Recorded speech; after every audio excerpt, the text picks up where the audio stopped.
5 attentats, dont celui évité à Villejuif dimanche, ont été déjoués depuis les attaques de janvier. Manuel Valls souligne que la menace terroriste n'a jamais été aussi importante en France.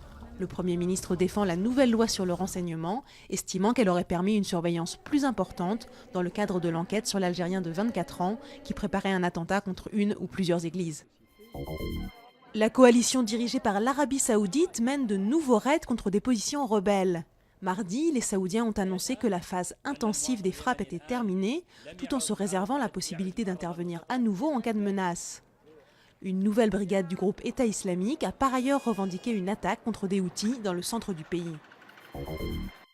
Il était endormi depuis 43 ans et vient de se réveiller.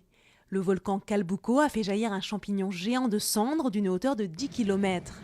5000 personnes ont dû être évacuées. Parmi les quelques 90 volcans actifs que compte le Chili, le Kalbuko est considéré comme l'un des plus dangereux. Pour la BCE, la reprise est là, mais il reste à transformer l'essai.